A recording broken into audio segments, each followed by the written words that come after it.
I'm Carly. I've been working as an office clerk at my current company for almost 20 years. Over time, my bosses and colleagues have become like family. We all get along, and I truly believe it's a great place to work. However, as I approach the age of 50, often seen as the midlife mark, I began to wonder if this was the life I wanted for the rest of my days. These thoughts were vague. I didn't have clear goals or ambitions like, I want to do this, or I want to try that. Living with these unresolved feelings, I went about my regular routine. That was until a phone call from my mom back home changed everything. One evening after work and during shopping, my phone buzzed. It was Mom. Carly! Well, your dad hurt his back. He got some patches from the hospital and is resting now, but he can't stand at the shop, so he's taking some time off. Concerned about my immobile dad, I decided to visit my parents the next day. As soon as I entered their house, I heard them arguing. I rushed towards the voices and found my dad trying to prepare some pastries and Mom telling him to stop, worried it might worsen his pain. My parents run a bakery, passed down through generations. I'd never seen my dad take a day off. Dad himself didn't want to take time off for his own reasons, so he forced himself to prepare the cream. Even seeing me, he just grunted a greeting and returned to his work. Dad, stop it! You've hurt your back. The doctor told you, right? If you push too hard, the pain will last longer. Then, reopening the shop will take even more time. Just rest for now, I exclaimed. But Dad, stubborn as always, didn't listen. However, when he tried to lift a bag containing a kilo of sugar, he cried out in pain and doubled over. Panicking, both Mom and I helped him to his bed. Once there, he admitted, I thought I was still young, but age catches up. With the new fancy store in the neighborhood taking our customers, maybe it's time to think about closing the shop for good. Our bakery was popular back in the day, but with trendy stores popping up and online shopping being the norm, it's been tough. The younger generation isn't into our traditional treats. The number of customers is decreasing year by year due to this shift away from Western sweets. Still, I love our pastries. Friends, family, and colleagues agree they're delicious. Ideally, I'd want the shop to continue. But without any knowledge about baking and with my parents aging, it would be risky for me to take over. And I couldn't recklessly tell them to keep going. Dad must really want the shop to continue, but at that moment, I felt so powerless. Eventually, Dad's pain lingered for so long that he had to close the shop for about a month. Even when he resumed business, it seemed like he was still in pain as he worked. Seeing this, I wanted to help Dad. After discussing with my husband, Andy, I decided to assist in the family shop during my days off. At first, Andy was supportive, often telling me, "It's okay, go ahead." But as I began spending most of my weekends helping out at my family's place, Andy became resentful. Every time I got ready to leave, he would make snide remarks like, "You value your family more than your own husband," or, "Isn't it too late for that shop anyway? Aren't you just wasting your time?" Initially, I responded with understanding, saying, "I get it, I'm sorry." But as this became a pattern, I began to just leave the house without reacting. In response, Andy started to act childishly by hiding the apron I used at the shop or trying to make me oversleep by turning off my alarm. Watching him play such juvenile pranks with a smirk, my love for Andy dwindled. Then, one day, things took a turn. Next Monday, began one of my superiors, Alan. We're having a client meeting at our office. I was thinking of serving desserts from your family shop. Would that be all right? Oh, but isn't the shop still closed? If so, don't worry about it. I readily agreed. Immediately went to my family's place and bought the desserts for Alan, who had always been a fan of our products and frequently visited with his family. So to speak, he's a regular customer. So, Alan introduced our delicacies to the clients, hoping they would love them. As I was working, Alan and one of the clients came to see me during lunch break. This is Carly, the one I told you about from the dessert shop. Alan introduced me out of the blue to the client. Baffled, I met the client, Jude, who began, "Sorry to surprise you. My name's Jude. The dessert I had earlier was so delicious. I had to know where it was from. When I found out it was from your family shop, I felt the need to thank you in person. I heard it's a long-established dessert shop. Is that why the flavor is so profound? It was truly amazing." According to Alan, Jude is a huge fan of desserts and even goes on dessert hopping with her family during weekends. I never expected someone to personally come to thank me. I was overwhelmed and tears welled up in my eyes. Taken aback by my sudden emotional outburst, I explained to the startled Alan and Jude, "I'm sorry, I didn't expect such appreciation. I think Dad would be thrilled to hear this, but I fear this flavor might end with Dad's generation. If you liked it, please visit the shop." Jude, surprised, asked, "Are you closing the shop?" I shared the circumstances at home and my feelings. "If you wish for the shop to continue, why not learn and take over, even if it's now? It's never too late. I have often thought about it myself, but quitting my current job and taking over my family store comes with its risks. And besides, even if I were to take over, I am not confident that the store's sales would recover. I am almost 50 years old, and I don't have the courage to start something new at this age. I don't even know where to begin. It's not just about keeping the store going, and since I have never been involved in the management or confectionery making, I am anxious about whether I can handle it," I said. Jude thought for a moment before responding. "I hate lies, you know. Your family's confectionery was really delicious. If possible, I would like many people to taste this flavor. But I understand your anxiety. As we age, we become less inclined to take on new challenges. But I believe that it is never too late to start something new. Besides, you were just saying earlier that you wonder if your life is okay as it is now. If you think so, then now is your chance to change your life." Upon hearing that, it was as if a lightning bolt struck my head. While I said that I wanted to change myself, I never took any action and was just wasting time. Of course, taking over the store is by no means an easy task, and it is inevitable that I would cause trouble for both my company and my family. But now that my children are adults and independent, and Andy is working, things might work out after all. I think you need time to talk with your family, and if you decide on anything, please contact me. I will help you," Jude said as she handed me her business card. It was truly a grateful encounter.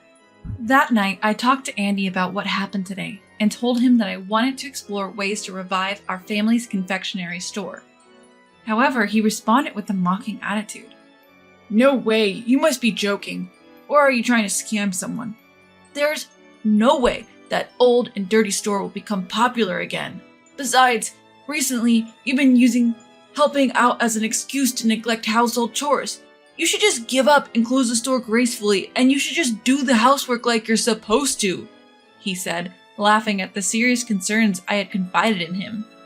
You may think that our store is old and about to go out of business, but there are people who like our store's taste and are willing to support us, so I think there is still a chance. And if I don't do anything now, I will regret it for the rest of my life. I know I'm being selfish, but our children are independent now, and it looks like I'll be able to receive early retirement pay, so I should be able to get by for a while. And when I'm not around, you can just do the housework, I said. Andy's face clearly showed his displeasure as he said, "Huh? I married you because you could handle both work and housework, and now You're suddenly quitting your job to take over the store and neglecting housework? That's a breach of contract. And besides, if it were a young and beautiful female president, it would be newsworthy, but a nearly 50-year-old woman standing in the store won't work. Men all want to buy from young and beautiful women. I don't have any emotional attachment to the store, so I just wish it would go out of business already. Confectionery is outdated in this day and age anyway. Well, if you still want to take over the store after all I've said, then get a divorce first. I can't watch if you make a big mistake and end up in debt. Andy was all puffed up and acting arrogant. I figured he probably didn't really want a divorce. He must have thought I'd give in if he just mentioned it.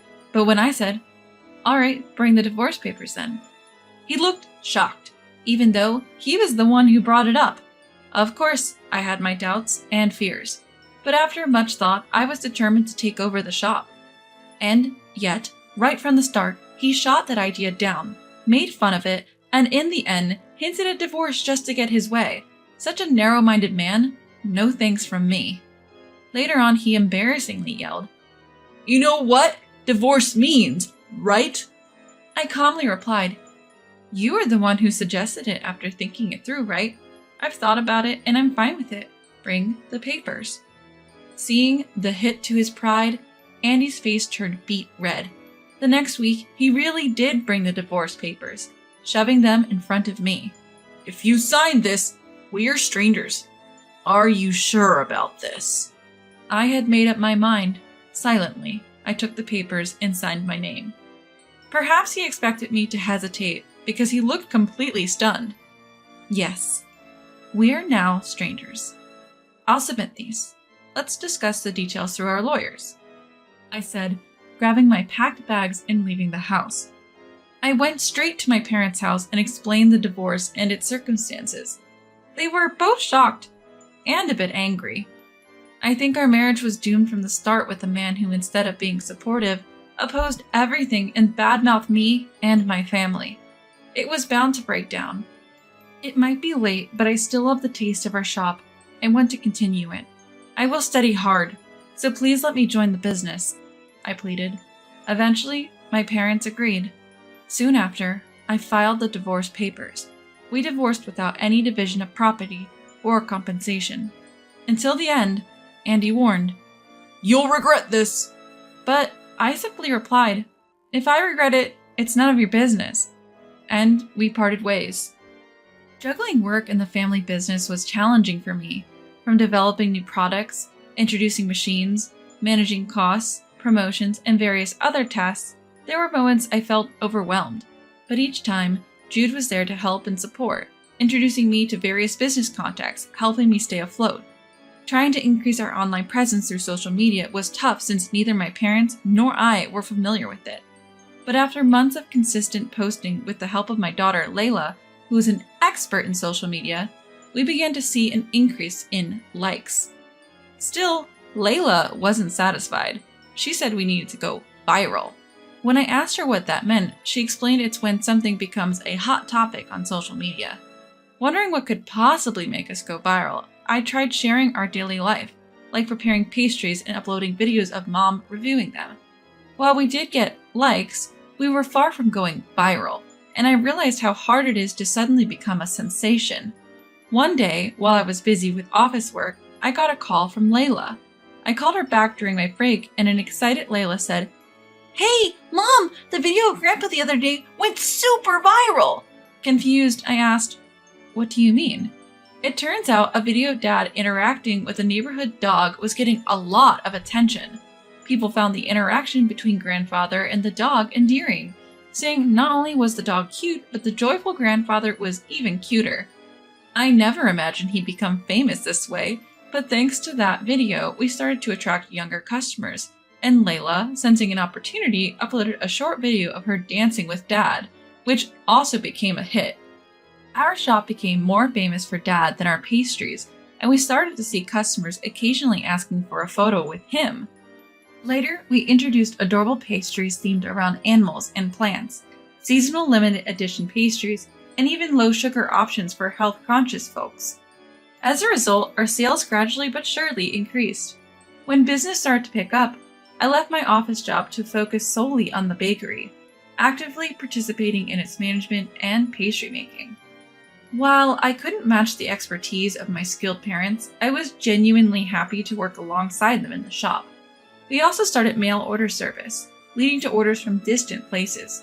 During busy times, even my children would help out, and our business quickly grew. Dad, initially resistant to new things, was overjoyed by the result.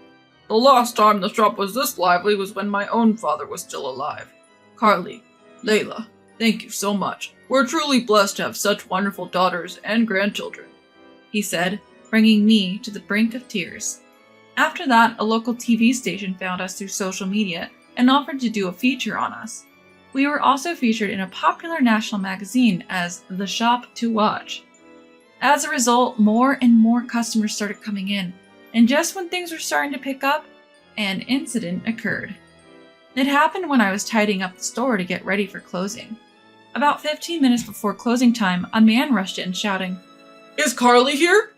That voice sounded familiar. I thought, could it be?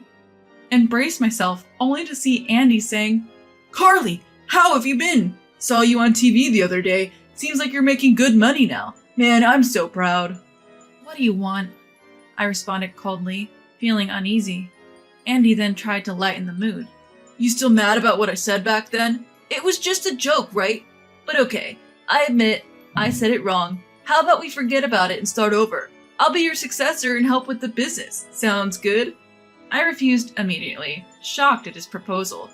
What are you talking about? Why would I ever want that?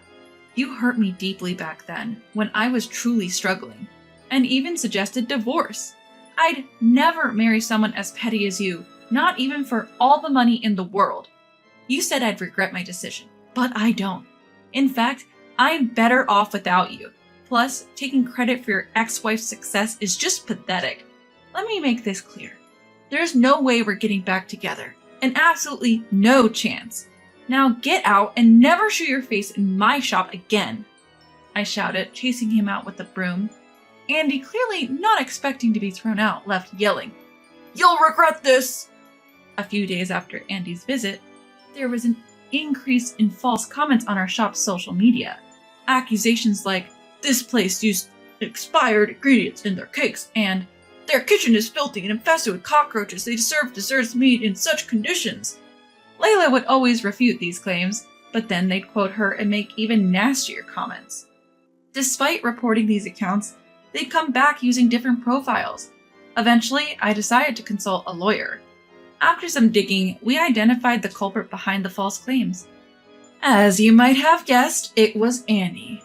Through our lawyer, we informed Andy that we were aware of his actions. We warned him that any further slander would result in legal action.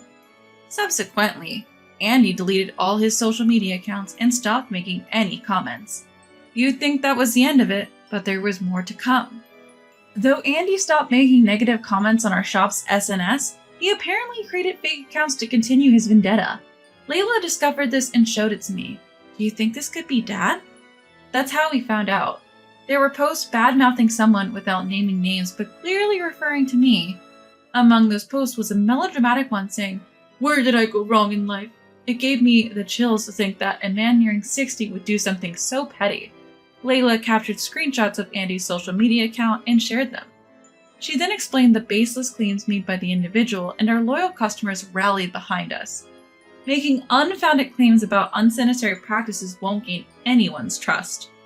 After a while, Andy's fake account faced a social media backlash, and in panic, Andy deleted that account. However, someone managed to extract personal information from Andy's social media account, and astonishingly, the phone number of the company where Andy worked leaked out. The company then started receiving silent calls and prank calls making fun of Andy. Naturally, the company got wind of how this all started. While younger employees who use social media were buzzing about it, the senior executives, angry about the company being identified, were quite stern with Andy. Even if Andy wanted to switch jobs, it would be tough due to his age, and now he's treated like a pariah by his colleagues. You may wonder how I know all this. Well, a few days ago, Andy called me crying, shared the details, and in his usual self-centered manner, asked me to help him save face. Honestly, I keep regretting why I ever fell in love and married such a man. Of course, I declined all of Andy's requests and blocked his number. Now, what design should I go with for the new product? I pondered, trying to put thoughts of Andy behind me.